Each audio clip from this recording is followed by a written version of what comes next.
à votre écoute. Passion, partage, bonheur. Vous avez la parole pour le meilleur et pour le dire. Merci la vie. Merci la vie, bien sûr, merci la vie. Merci la vie, voilà, merci la vie. Merci la vie. Merci. Chers amis auditrices et auditeurs, bonjour. Merci la vie. Je suis avec Gwenaël. Gwenaël, c'est quelqu'un que j'ai rencontré dernièrement. L'amour de sa vie est un coureur non-voyant, mais quand on le regarde, on voit qu'il nous voit derrière les yeux. C'est-à-dire qu'il voit très loin le jeune homme. Et là, en ce moment, il est en train de courir la course de l'escalade. Et je suis devant sa femme. Salut. Hello, bonjour à tous. Oui, alors il est en train de courir comme chaque année la course de l'escalade. C'est sa course fétiche, notamment une des courses fétiches. Donc voilà, chaque fois on a un peu peur qu'il glisse, qu'il se fasse mal, mais bon, lui ça ne lui fait pas peur, il y va et puis il s'est jamais blessé. Voilà. C'est vrai que c'est un vrai challenge aujourd'hui parce qu'en plus il pleut. Exactement. Il pleut, il fait pas trop froid, mais il pleut et puis sur les pavés, ça glisse. Il ne sait jamais où le pied va atterrir, donc c'est quand même une course qui est compliquée pour lui, mais il y tient. Elle est compliquée pour lui et puis il a la chance d'avoir un guide. Thomas, tu connais bien son guide? Alors, j'ai appris à le connaître depuis quelques années. C'est vraiment quelqu'un de très humain, qui a une famille aussi, qui l'a guidé déjà à plusieurs reprises, avec qui ça passe bien, ils arrivent bien à s'entendre bien s'ajuster pendant la course. Donc voilà, c'est un des guides où ça passe vraiment bien. Et puis il a aussi fait des super résultats là, Thomas. La semaine passée, il est arrivé deuxième dans sa catégorie à la Merenchen, voilà. Donc lui, il a couru hier la course de l'escalade pour pouvoir quand même la courir pour lui, quoi, avec un très bon temps à la clé. Voilà. Francisco, qu'on nomme parfois Cisco, j'ai le sentiment que c'est vraiment un mec qui lâche rien. Oui, non, c'est sûr.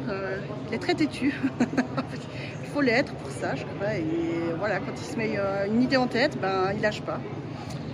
Ça fait combien d'années maintenant qu'il fait ce circuit? Il s'est remis à la course à pied il y a en 2016. Donc depuis 2016, je pense qu'il a fait à peu près toutes les années, mais il l'avait déjà fait auparavant. Maintenant, c'est vrai que ça, par contre, j'ai pas toute l'historique.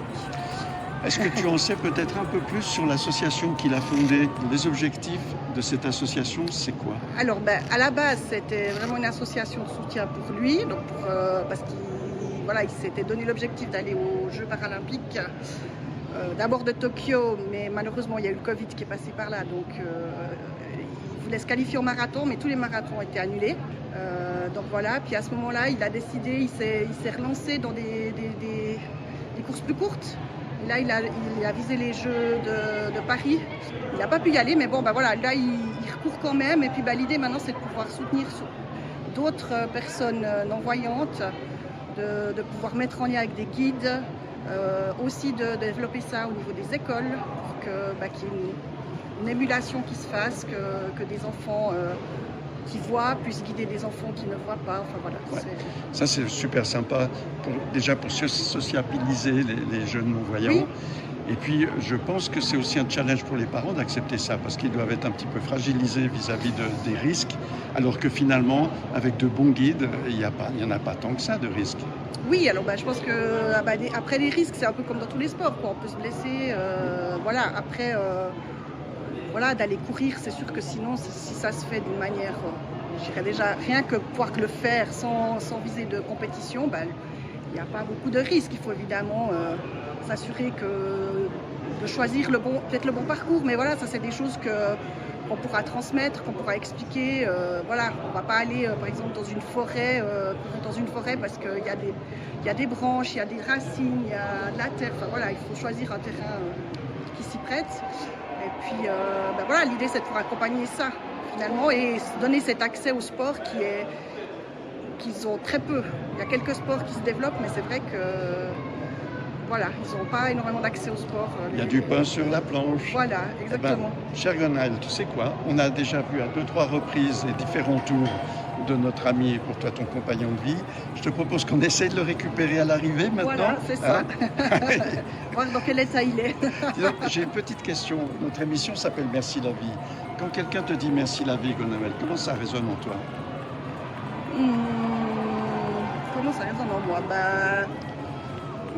C'est que quelque part, faut pouvoir profiter de ce que nous offre la vie et de ce qu'on a, voilà, d'être en bonne santé, de pouvoir vivre bien. Et puis voilà, je pense qu'on est des privilégiés aussi, quoi. Donc voilà, merci la vie pour tout ça, quoi. Ok, je te remercie de ce temps de parole.